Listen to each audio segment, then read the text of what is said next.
No sé por qué me levanto, pero es una especie de formación profesional.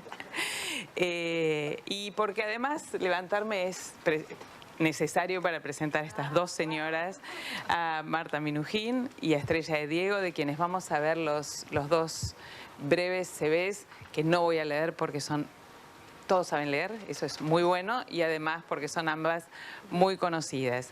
Esta mesa creo que no podía tener mejor título, que es ese lema con el que Marta nos saluda o nos despierta o nos manda mensajes, que es el de arte, arte, arte, y que, digo, no podía ser mejor cerrar esta secuencia de conversaciones que venimos teniendo desde ayer en esta mesa con este lema y a la vez con esta deriva que tiene la obra de Marta, en donde la producción, el público, la reflexión, la intervención en el cotidiano, en el día a día, en el tiempo contemporáneo es permanente, y la posibilidad de activar obras y comunidades y pensamiento es el modo de estar en el mundo de Marta.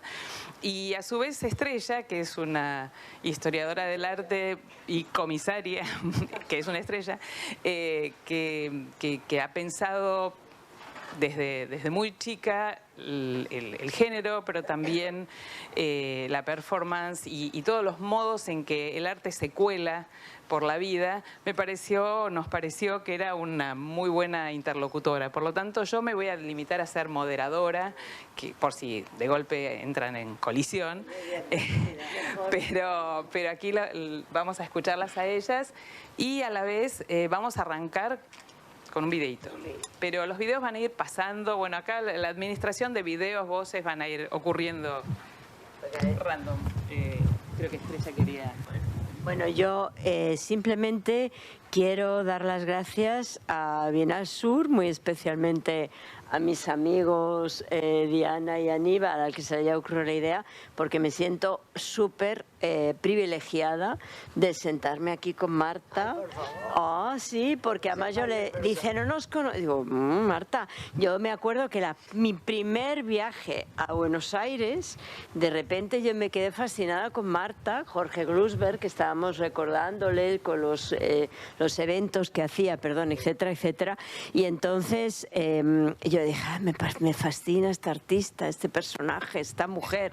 Y de repente alguien me dijo, es amiga de Andy Warhol. Y entonces yo ya dije, bueno, ya a sus pies, señora, etcétera, etcétera. Y la verdad es que, bueno, yo he seguido su trabajo, me alegré muchísimo cuando fue galardonada con el premio Velázquez, que además fue la primera argentina, pero después de ella vinieron muchas mujeres y eso yo creo que fue muy importante. Así que yo quiero dar las gracias, sobre todo, bueno, a Marta por haber aceptado tener esta conversación conmigo. Con una estrella como vos, Estrella. No, ¿cómo no? Sí, sí. Bueno, les recuerdo a las dos que tenemos traducción. Sí, y que hay que hablar. Necesitan traducción aquí y en el streaming. Entonces traten de tener, por piedad de los traductores, de tener el micrófono. Ok, habla. Sí, sí. Bueno, pues entonces yo, después de esta pequeña historia, esta mañana, Marta, estábamos hablando de que toda esta distopía de la cual tú y yo ahí estábamos hablando, esta gente loca que va por ahí haciendo cosas locas, este mundo que está cambiando. Y yo antes, esta mañana, estaba hablando de la época post-pandemia. Bueno, aquí estamos viendo la época neoyorquina de Marta. Ahora todo el mundo dice que era amigo de Andy Warhol, porque como ya no está Warhol para decir que no, pero el caso de Marta sí era amiga de Andy Warhol. Y ahí tenemos a la Marta neoyorquina, que yo creo que a lo mejor podemos empezar ahí casi como principio de la historia, ¿no? No, pero el tema es ahora que, como hay muchas exposiciones mías en el exterior, siempre está la deuda, ¿no? La deuda.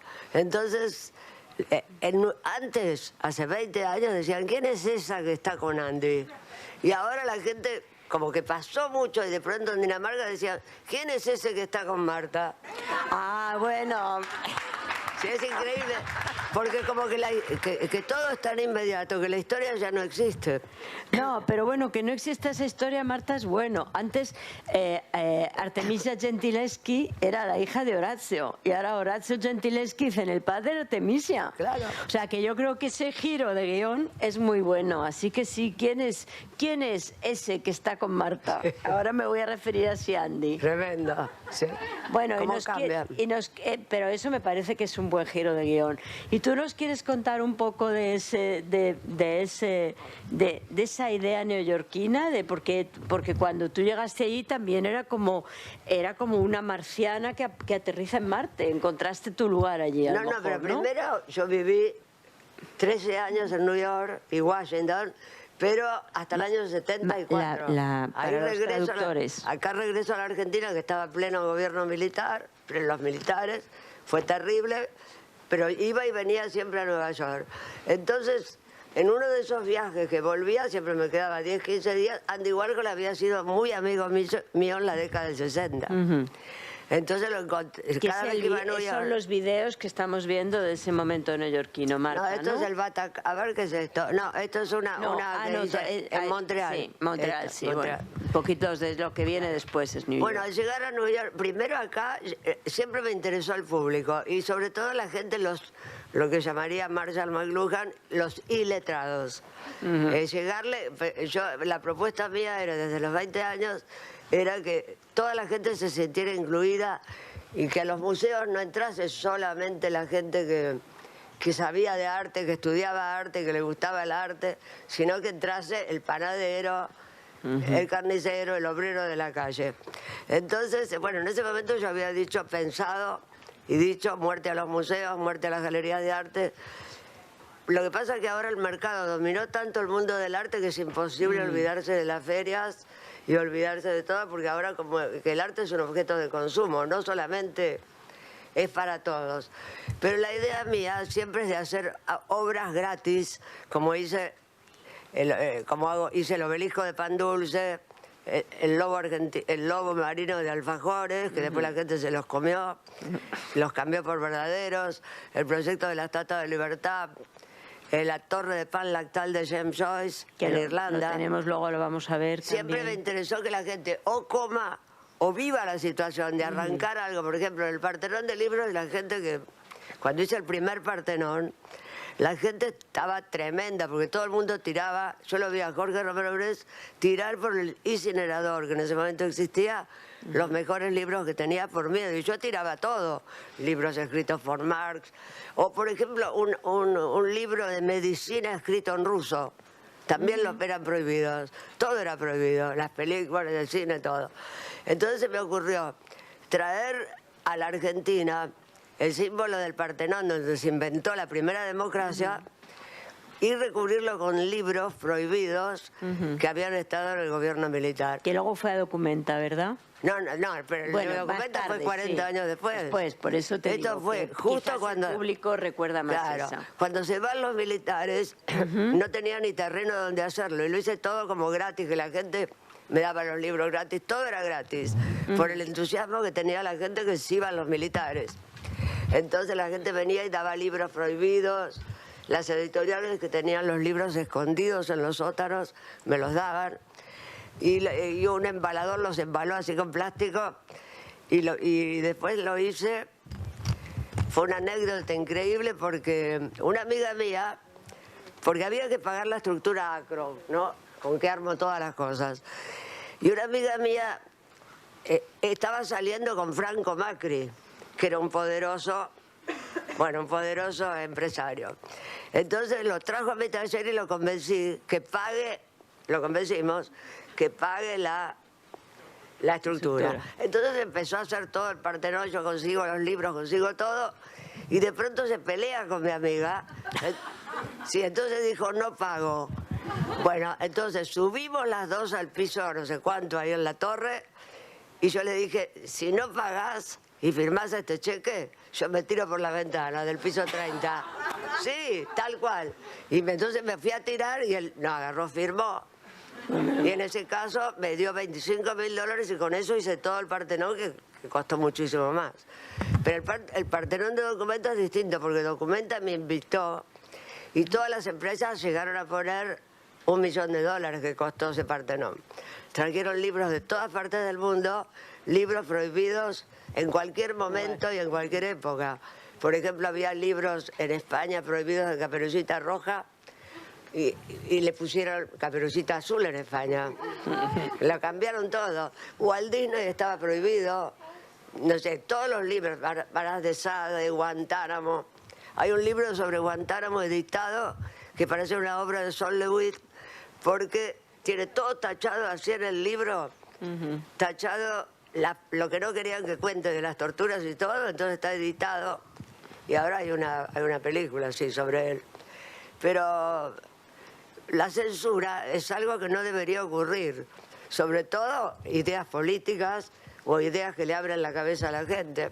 Bueno, entonces todas estas obras, la Menezunda también, ¿cuál fue la idea de la Menezunda? Que la gente se meta en una ciudad porque yo traté de reflejar Buenos Aires, es decir, un dormitorio con una pareja normal en la cama, un túnel de luces de neón con olor a fritura, que era la calle Lavalle, no sé, un lugar donde las mujeres, que en ese momento lo único que pensaban era en maquillarse, una mujer gigante, llena de maquillaje, que te maquillaban a la gente. La gente pasaba por todas esas situaciones y vivía en arte. Entonces el Ditela, que era un lugar muy exclusivo, pasó a ser totalmente popular. Es decir, señoras que iban a la feria, venían con el pollo y hacían 3 horas de cola para entrar a la Menezunda. Pero también en ese momento yo creo que... Y la Menezunda va a estar en Madrid ahora. En la Reina Sofía. Reina Sofía, sí, que yo creo que se va a centrar sobre todo en cuestiones más performáticas. Sí. Pero yo creo, Marta, que es que ahí tú también cambias. Yo creo que tu obra toda es muy política. También esos colchones pospandemia que decías en un vídeo. Pandemia y arte, ¿no? Entonces yo creo que en esos casos, por ejemplo, en la Menezunda, tú obligas al público a que se convierta en performer.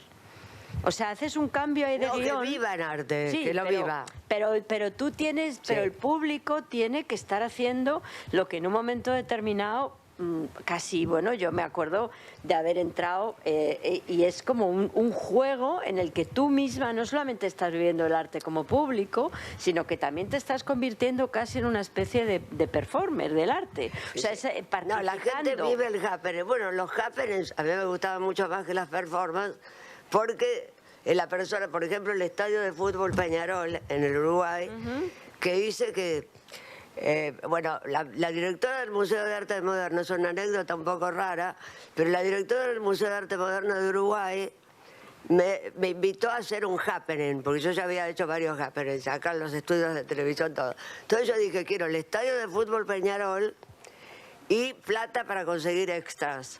Entonces fui por los canales de televisión y conseguí 20, porque estaba influenciada de Fellini, 20 mujeres gordas así, gigantes, después musculosos, que se levantaban así en brazos, prostitutas, porque había un barrio de prostitutas, y motociclistas que giraban, y parejas de novio. Bueno, entonces, parejas de novio que tenían que envolverse en tela adhesiva. Bueno, entonces puse la misa de Bach, y durante 8 minutos el público entró a ver qué era eso de arte, y bueno, lo levantaban en brazos, las mujeres la levantaban en brazos los patos Vica y lo depositaban. Después las prostitutas besaban a los hombres, todo al mismo tiempo. Las parejas se envolvían en tela adhesiva, los motociclistas no dejaban salir a nadie de ahí, y yo de un helicóptero tiré como 100 pollos vivos sobre la gente, después tiré talco y lechuga, porque estaba muy influenciada de Fellini de 8,5. Bueno, es que además yo Entonces me echaron de Uruguay y por 20 años no pude venir. Bueno, sí. Tiene muy mal peralte la carretera. No, porque vino un pintor que estaba celoso o no le gustaba lo que hacía, estranguló un pollo y pintó con la sangre. Entonces por eso me prohibió la Sociedad Protectora de Animal. Pero yo no era que yo... No era que los pollos se mataban, porque la gente los agarraba la gente y se los llevaba. Bueno, pero es que además yo creo que todas tus obras tienen un humor muy ácido, Marta. Sí. O sea, yo creo que es una de las características... El disco de Pan Dulce es humor. Humor, pero no solamente, o sea, todas tus obras públicas, claro que son políticas, pero yo creo que son políticas de un modo casi como de colores, ¿no? Claro que o el sea, obelisco que está parado se cae. o sea, quiere decir que todo es un... Claro, yo ahora que estás hablando de Fellini nunca había pensado en esa especie de humor del absurdo que muchas veces hay en tus piezas, Sí. ¿no? Que es una... Fellini me influenció. Claro, claro, y es ese humor del absurdo que de repente son elementos que no entiendes qué hacen juntos y por qué están juntos, funcionan Eso es un perfectamente. Y entonces, pero que no solamente en los happenings, sino incluso cuando tú estás haciendo tus colchones que yo amo, de repente ese juego de colores, ese juego de formas, ese juego de lo inesperado, yo creo que sí, que tienen algo también de happening, de alguna manera, de cosas que ocurren, ¿no? Claro, porque la primera obra de colchones que me ganó el premio de Itela se llamó Revuélquese y viva. Y la gente tenía que entrar y revolcarse ahí. Que es también lo que pasa cuando haces que entremos en la casa, que también hay un momento que uno quiere en ese happening performance quedarse durmiendo, ¿no? Sí. Yo quiero recordarles que, dado que tenemos unos videos, justo pedí que lo detuvieran porque empezó el de... ¿El de Partenón? No, el del Gardel. Entonces, Ah, de contanos un poco Gardel. ese. Sí, sí. Pongamos de nuevo ese y mientras Marta nos cuenta. La desmitificación, sí. Esa obra fue Carlos Gardel de Fuego, es decir, porque Gardel murió en Medellín en un accidente de avión y se quemó. Entonces yo fui a Medellín invitada a la Bienal de Arte de Medellín, hice un Gardel de 17 metros de alto como Colombia era país exportador de algodón. Me dieron todo el algodón gratis y lo recubrí con el alambre tejido y le puse todo algodón. Y el día que se inauguró la Bienal, todos ahí, hay un barrio gardeliano, cantaban el tango Volver y la gente lloraba, impresionante, y todos cantando, y ahí le prendí fuego a fuego. Lo remitifiqué con el fuego. Pues a mí en ese primer viaje del que antes estaba hablando, también llegué a la Recoleta buscando a Gardel. O sea, en ese primer viaje para mí mítico a Buenos Aires, y claro, Gardel no estaba. Luego, mucho tiempo después, supe que Gardel nunca fue repatriado. No, ¿pero cuándo? ¿En qué año? Pues hace 30, yo qué sé. No, pero Gardel, ¿cuándo murió? Fue, En el 39. Mucho, pues antes desde luego de esos años. Ah, era te muy digo. chica. Sí, bueno, en fin, tanto no, pero desde luego no, que digo, que cuando estaba bromeando Marta diciendo que ese año que yo te conocí, mi primera visita, no solamente me quedé fascinada contigo, sino que busqué a Gardel en la Recoleta y no estaba. No. Porque Está en Chacarita. lo sé, pero bueno. No hay nada. Nada. Oye, dinos, a lo mejor están poniendo ahora... El Partenón de los libros del que estabas antes hablando, de los libros prohibidos y del primero, el que hiciste acá, sí. El 83. A lo mejor nos puedes contar, puedes a lo mejor... Pero ya conté todo. Sí, bueno, no, pero espera un momento. Sí.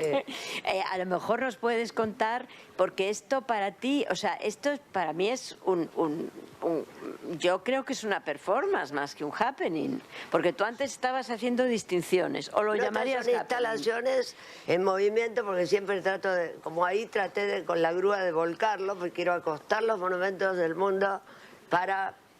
Son ideas un poco, pero vengo acostando ya varios, Sí. que acuesto, para cambiar, claro, el primero fue la Estatua de la Libertad acostada, porque antes Estados Unidos recibía gente y estaba la Estatua de la Libertad, y ahora echa gente. Entonces estaba muy bien el tema. No, Claro. pero es una obra, diríamos en términos contemporáneos, y por ahí voy, que es una obra colaborativa, porque te ayudaba a la gente a buscar Claro. entonces, La gente primero me regala libros y los otros se los llevan. Claro, Los y entonces, prohibidos. Entonces yo siempre, tú antes, enlazo con algo que antes estabas diciendo, que no hay pasado, que no nos acordamos del pasado. Y ahora estamos hablando de esas obras colaborativas que están sucediendo, fíjate, desde el año 83. Entonces, por eso estaba diciendo toda la idea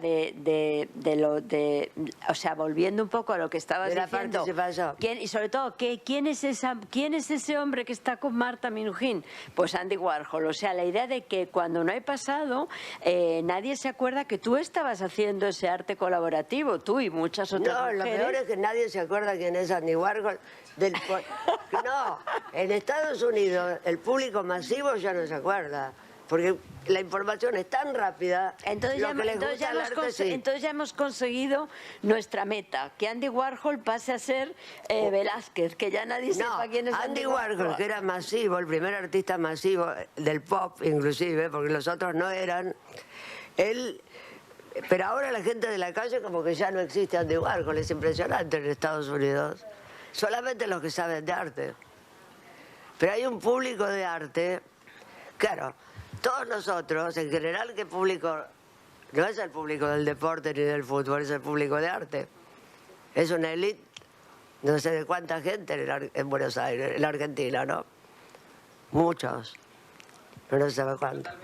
¿1 millón? No. ¿Cuánto? Más pocos que muchos. 100.000. Eso es muy poco. 100.000 es poco. Es poquísimo, pero 100.000 debe ser. No, yo creo que un poquito más. Pero bueno... 200 y pico, sí. Oye, Marta, y una cosa... todos ustedes son amantes del arte. Una cosa que a mí siempre me llama mucho la atención y que además hemos hablado con Diana, y es ¿por qué, o sea, por tus obras públicas, ¿por qué públicas? ¿Por qué en la calle? Porque es un asunto que Diana y yo hemos hablado a veces respecto a tu obra. Porque los obligo a participar en el sentido, no solamente, por ejemplo, ahora el 21 de junio inauguro en la parte de afuera de proa, la torre de Pisa, en homenaje a la Boca, la torre de Pisa acostada, en la mitad de su tamaño, recubierta de agua mineral, porque falta agua en el mundo. Entonces va a estar recubierta toda de botellas con un poquito de agua, y justo se inaugura eso, como es París Lumière, que viene acá a Buenos Aires por primera vez para iluminar todos los dos. Entonces van a iluminar la torre. Bueno, la gente va a llegar, va a poder caminar por adentro y ver una película que yo hice, que se ve cómo sale de Pisa, va volando por el espacio sideral, pasa por acá por Puerto Madero y aterriza en proa. No está mal. Eso es lo que la gente ve. Entonces, camina por adentro, que tiene 19 metros, camina, no más, 20, 30 metros, y camina así, ve la película y sale. Y al final se lleva todos una botella de agua mineral. Bueno, pues claro. O sea, esa idea participativa Pero siempre se llevan algo. Bueno, pues bien está, ¿no? Bueno, consigo que la empresa también lo hace un poco por publicidad. La empresa también lo hace, canjea el material por Bueno, pero es publicidad. Que para eso están las empresas. Claro, claro. Para canjear el material por publicidad. Pero la idea es que la gente viva esa situación de meterse en la torre de Pisa. La gente de la Boca, que nunca viajó, a lo mejor la ve, pero acostada y toda brillante, transparente. Pero perdona, no solo la gente de la Boca que nunca viajó, o sea, si yo veo una torre de Pisa que ya por fin se ha caído, pues voy a querer sin duda Pero no entrar, está tan ¿no? caída todavía. Sí.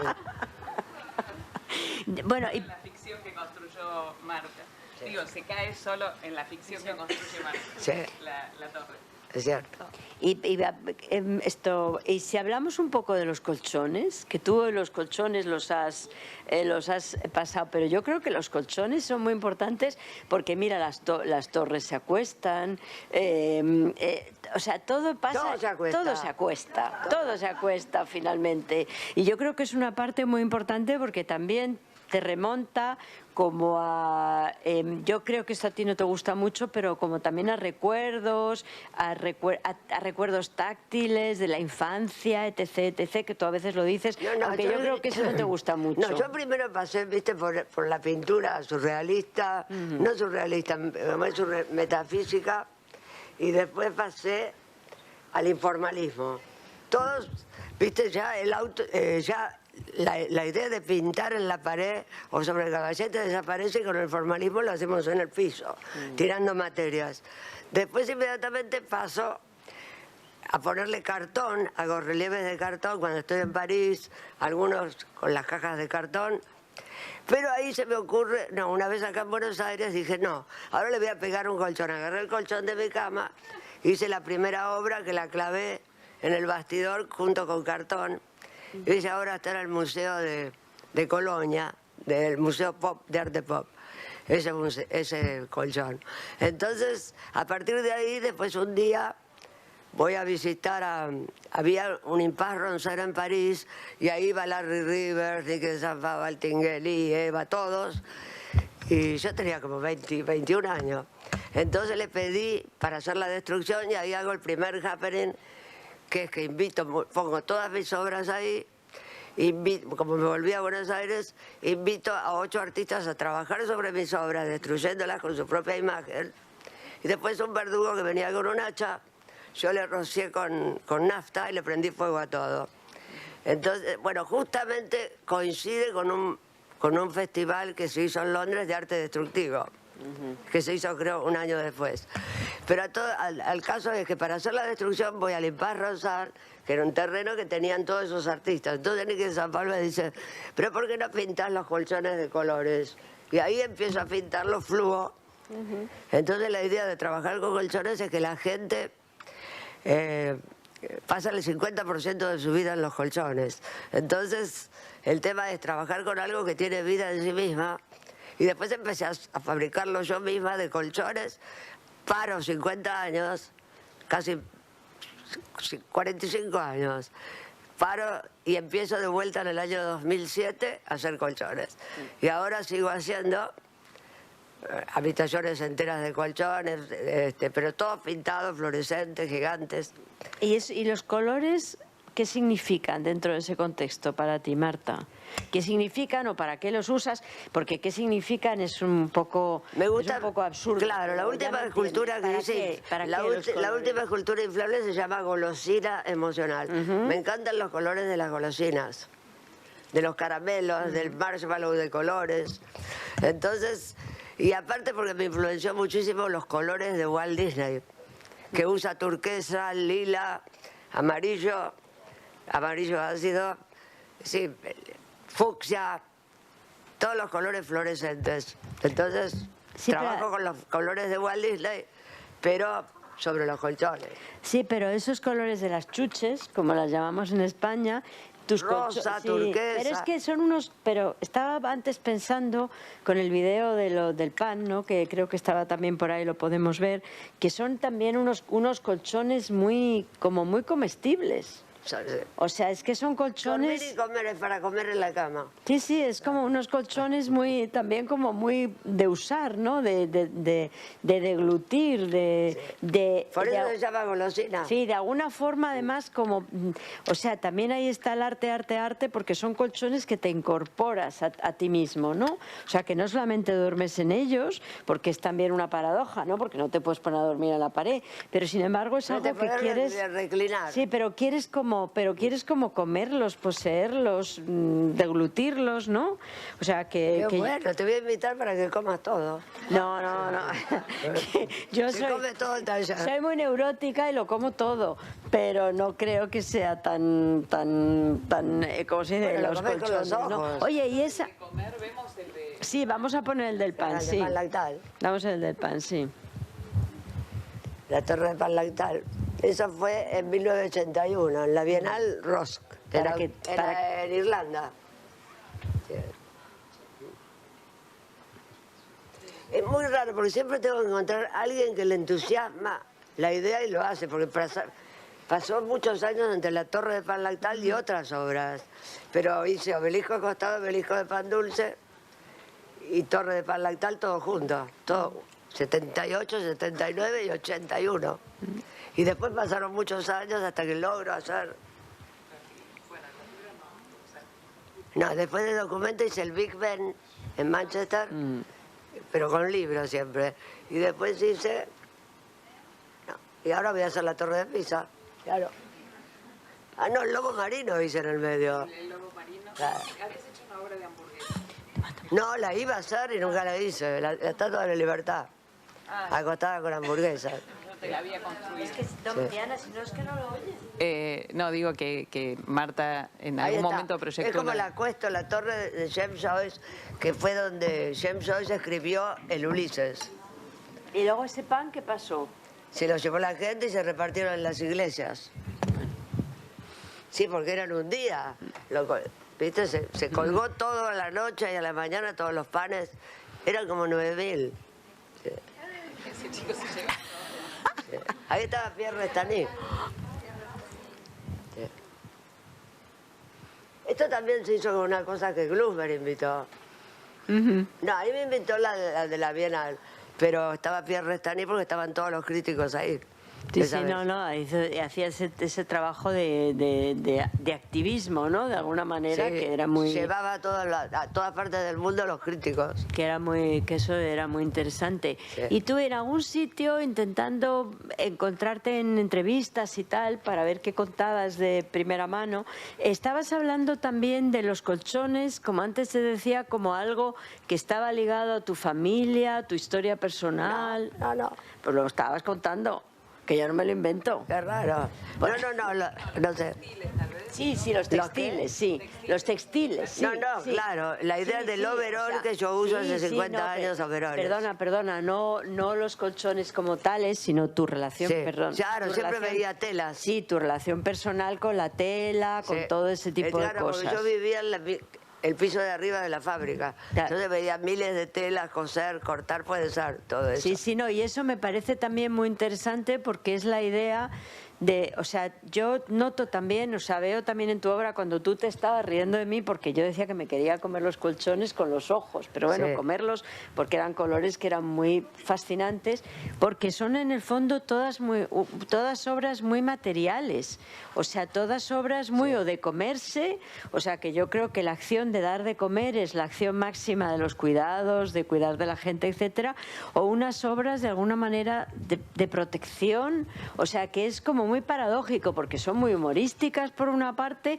son muy ácidas por la otra, pero al mismo tiempo son muy o sea, trazan una línea afectiva con los espectadores para que entren y cuando están en tu territorio, entonces que estén en el arte, ¿no? Sí, siempre.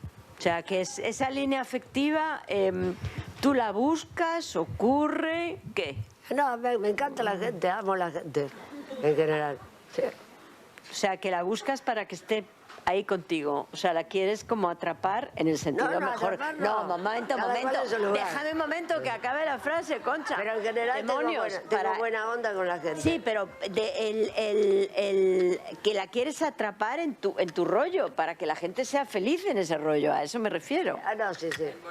Involucrar, Siempre, sí. Siempre va mucha gente a todo lo que hago, muchísima. Sí, eso es cierto. En cualquier lugar. Porque para la Menezunda, aún después de 60 años, va gente haciendo cola. Es brutal, siempre. ¿Qué obra que hasta ahora no pudiste hacer? La Estatua de harías? Libertad acostada. Esa. De hamburguesa. Claro, con hamburguesas falsas que después la gente se las lleva y las cambia por verdaderas en McDonald's.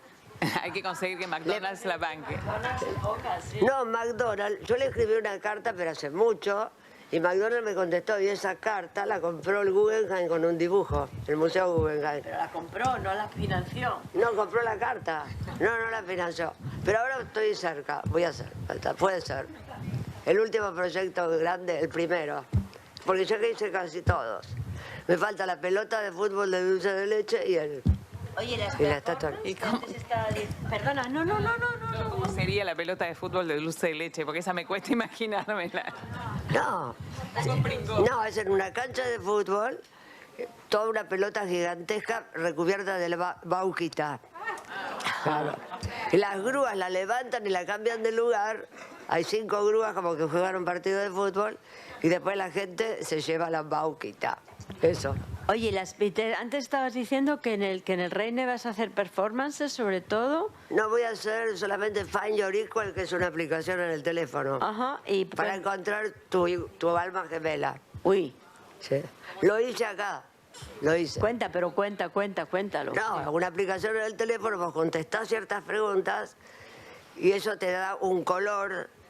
Y entonces vos vas se hizo en el Puente de la Mujer, vas ahí y te encontrás con la misma persona que contestó las preguntas de la misma manera.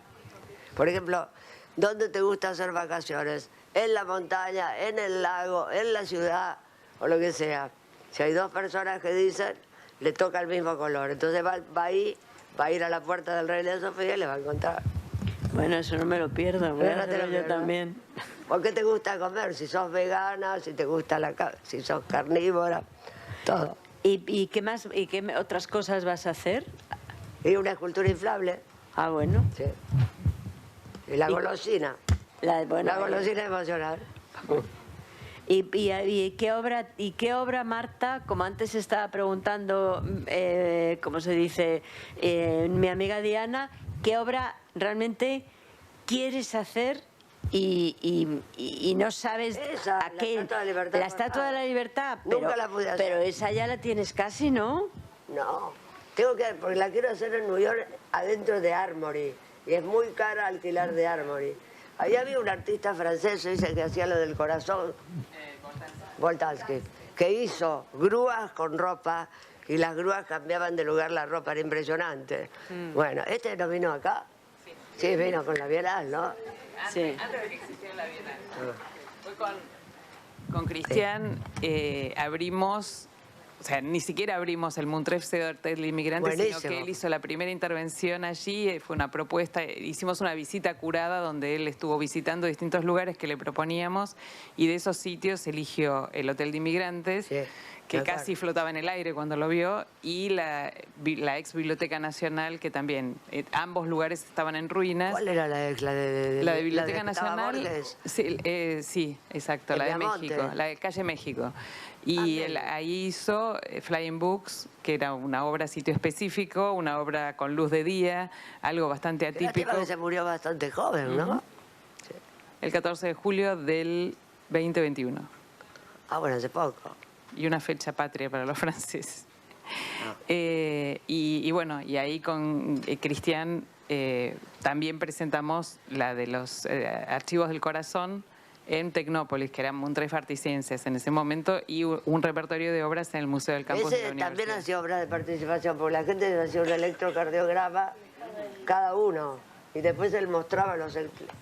El sonido del corazón está almacenado en Naoshima. El problema de eso fue que cuando él vino tenía 3.000 y pico de sonidos de corazón almacenados. Cuando vino a Argentina con la popularidad de Tecnópolis, de golpe saltó a 3 millones. Y siempre decíamos con él y nos reíamos, en el momento, si en ese momento se terminaba el mundo y venía un extraterrestre y encontraba ese archivo, iba a pensar que había más población argentina en el mundo que de cualquier otra nación por el Era archivo muy del masivo. corazón. Claro. Pero hay una cosa que a mí, porque tú estás hablando de algunas piezas que de repente pueden ocurrir en un lugar o en otro, ¿no? Y realmente cambia la pieza, porque claro, eso que estaba diciendo Diana es muy importante, a mí siempre me llama la atención, porque cuando estás contando una historia en Berlín o en, ¿cómo se llama?, en Dublín, no es lo mismo que estar contándola de repente en Buenos Aires, ¿no? ¿Y eso cómo lo negocias, Marta? ¿O no lo negocias? ¿Dejas que ocurra? Esa es ¿En otros países? Sí, No, ahora me están llamando de los países para que haga... Espera que tengo que tomar una pastilla porque me duele la cabeza. Es hablar mientras... Espera, porque se me agarró dolor de cabeza. Vaya por Dios, lo siento. No, pero te Ahora digo que se me ha pasado a mí. No, ya me llaman de los países para que lo haga.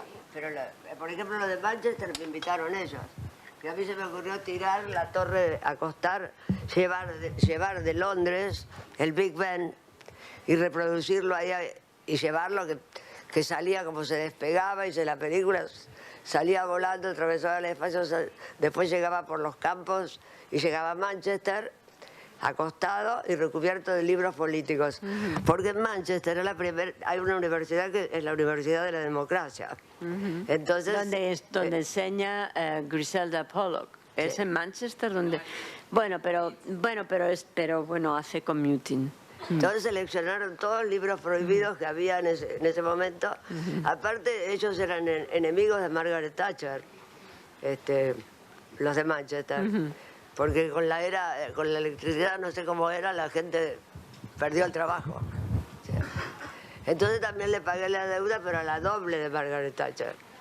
Ah, bueno. Sí, a la doble. Y después en Grecia le pagué la deuda griega a los alemanes a la doble de Angela Merkel.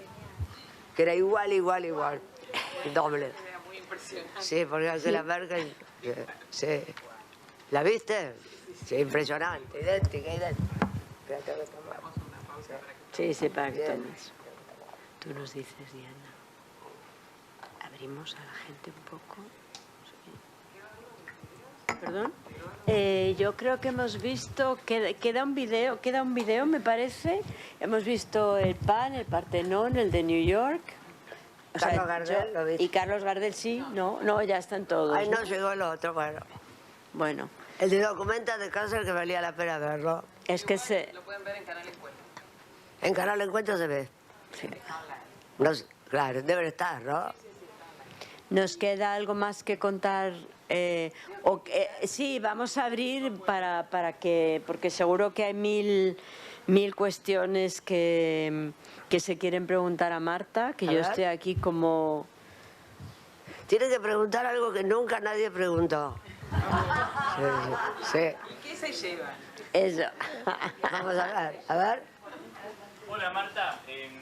Espera. No, es que tiene que... Hola Marta, ¿qué tal? Pregunta, vos recién al comienzo comentabas que tu arte te gustaba que sea para todos, para el panadero, para quien sea. Exacto. Digamos, para la gente que no transita por ahí necesariamente un museo. ¿Tenés alguna opinión sobre lo que es el arte callejero en la actualidad? ¿El arte? El arte callejero, el street art. Sí, eso es una expresión, como cualquier otra, una expresión interesante. Ahora vengo del Design District en Miami, que está todo pintado por todas obras. Porque la gente puede ver, lo que pasa es que por ahí no entienden justamente el sentido, a veces no pueden entender el mural, pero hay obras más escultóricas que se notan más. Sí, me encanta, sí, creo en eso. Hola Marta. Sí. Bueno, acá estoy, no sé si me ve, pero bueno. Quería preguntarte qué tenés para decirle a las nuevas juventudes de artistas en un contexto donde lo más común es estar aislado, estar solo, como que se está perdiendo cierto sentido de colectividad. No, porque si estás en la era digital estás metido ahí. Si te manejas con las redes, como me imagino que vos te manejás, todo el mundo, es imposible estar solo. Cuando yo hice pandemia, la gente en Instagram me acompañaba. Yo hacía la obra y le preguntaba, ¿la sigo o no la sigo? Y todavía sigo preguntando. ¿Entendés? Entonces, como que estoy siempre acompañada ahora. Justamente ahora está esa serie de los adolescentes que pueden tener una vida totalmente digital. Claro. Tremenda, solamente con el teléfono. Y el teléfono ha llegado a ser el corazón de todos. Pero al mismo tiempo es muy bueno, porque la gente en África que no sabe leer ni escribir puede hablar y decir, compro un pasaje a París, compro un pasaje a donde sea. Los que son iletrados. Pueden existir los iletrados, que antes no podían. Una gente que no sabía hablar inglés, ahora tenés el traductor en el teléfono. Entonces, como que la vida es mucho más fácil.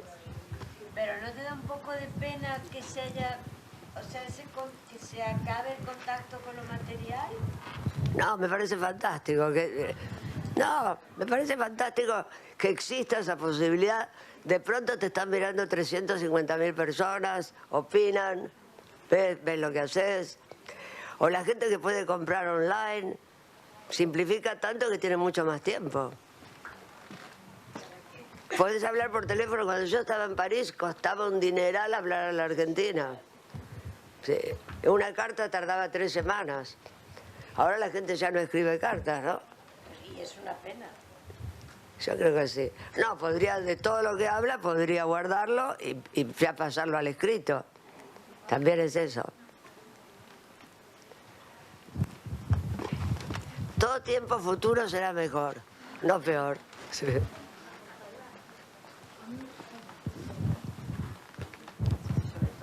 Perdón, teniendo en cuenta esta volatilidad de la que están conversando, y algo que dijiste al principio que me dejó pensando esto de que ya casi nadie del público masivo recuerda a alguien como Andy Warhol. Sí, teniendo en cuenta que seguimos hablando de trabajos tuyos de hace 30, 40 años que siguen siendo relevantes porque sigue habiendo censura, siguen habiendo guerras, etcétera, etcétera. Sigue habiendo. De acá a 50, 100 años, ¿cuáles de tus obras, de las que ya hiciste o de las que todavía te quedan por hacer, vos querés que se siga hablando, que se siga recordando?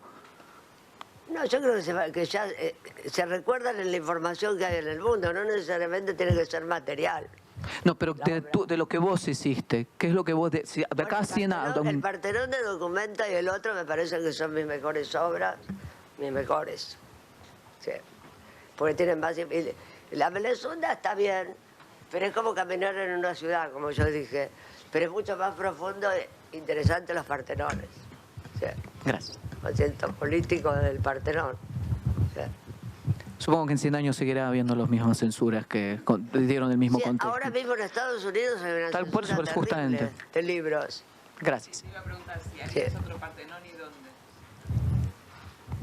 Sí, siempre puedo hacer Partenones. Pero grande como el Documento no voy a poder. Fue muy grande, igual al verdadero Partenón. Sí, fue un sueño. Sí. No, ni cuenta yo me doy cómo llego a hacer las cosas. Son tan grandes y caras que no sé cómo llego. Bueno, no estaría mal forrar el verdadero Partenón de libros. No, me parece mejor hacerlo. Y dejar el Partenón, que es una... Pero más difícil forrar. Pero la Partenón de Grecia es divino, ¿para qué cómo lo vas a forrar? Eso no... Porque eso sí que es un buen reto. ¿Y qué puede costar en Madrid? ¿Qué puedes apostar en Madrid? Claro. Pues la Puerta de Alcalá, sin lugar a dudas. Esa es la que... Es un monumento. Pum. Sí. Y es fácil de acostar. Claro, porque cada ciudad tiene algo. Pero yo siempre viví, yo hubiese querido vivir en el obelisco de Previch, vivir ahí, que sea mi casa. Es genial, vivir ahí. Y subí por adentro, era todo vacío. Sí. Bueno, ¿alguien tiene otra pregunta? ¿O estamos? Acá. Yo no tengo una pregunta, pero te quiero contar que cuando estés ahí en proa, con la nueva obra que voy a ir a ver, justo enfrente, el año pasado... Habla más fuerte porque no te escucho. El año pasado con 15 amigos pintamos 6 nenes mirando para enfrente, así que van a estar mirando tu obra y participó quien quiera. Justo ahí está. Justo enfrente, del lado de la isla Maciel, y quisimos decir que del otro lado también hay gente que pinta muy bonito, hay 800 murales, es totalmente del museo comunitario que está ahí, bueno, fue lindo. En un momento nos acordamos de vos porque podía venir cualquiera a ayudar a terminarlo. Bueno, me encanta. Y son 6 nenes que dicen... Acá enfrente ya no es ese estigma de la isla Maciel, y están mirando y exactamente para el lado de proa lo vas a ver venir, porque estás... Van a poder venir y meterse en la torre. Sí, y voy, justo este sábado voy, así que voy a contarles y todo eso. Va a estar como 3, 4 Es enorme meses. porque es 70 metros por 10 de altura, así que se ven los 6 nenes pintados para Qué bueno, justo lo voy a mirando. mirar. Bueno, gracias. De nada, me encanta. Hola Marta. Sí. Tengo una pregunta. Estaba pensando en los materiales que usás, que son como del cotidiano, digamos. ¿Cómo se te cruza la idea de repente hacer era el obelisco de Panetone me sale. pan dulce. ¿Cómo? Porque explicabas lo de Gardel, que fue el algodón y todo como un hilo conductor, pero por ejemplo de los demás, bueno, lo de los libros Primero también. que en el año 79 estaban los militares. Entonces la idea es el pene de los militares acostado. Bueno. Claro. Y después como que la gente los devorase a los militares. Entonces el pan dulce. Aparte el pan dulce era muy bueno porque era Navidad, muy cerca de Navidad. Bueno, fue tremendo porque siempre hay anécdotas. En este caso, había 30.000 pan dulces y vinieron como 60.000 personas a llevarse el pan dulce. Los pan dulces eran falsos, pero los cambiaban por verdaderos, siempre es lo mismo. Tenían que ir a lugares de pan dulce y se los daban, o los daban ahí. La gente vino, cuando el obelisco estaba bajando con la grúa, fueron pero avasallando como plaga de langosta y se colgaron del obelisco. Se podrían haber matado todos. Entonces yo me subí a una grúa y entonces vinieron los bomberos y le tiraron agua, como plaga de langostas, y agua a todo el mundo. Bueno, a ese señor Marcola le dio un paro cardíaco, salió la ambulancia, el que me dio los pan dulces. Y yo me tuve que subir arriba de una grúa porque me decían, mala, dame pan dulce. Y Así que no se sabe si pones... La idea era que se coman el pene de los militares, la gente. ¿Y los panes lactales también eran de mentira y después los cambiaban por real? No, todos. Claro, había que agarrar el pan dulce y ibas a un negocio y te lo cambiaban por verdadero. Okay. Siempre. Y ahora la botella de agua, no, la botella de agua creo que ahí te la van a dar. Sí. Muy bien. El día del Gracias. reparto. Sí. Bueno, estamos, creo. Bueno.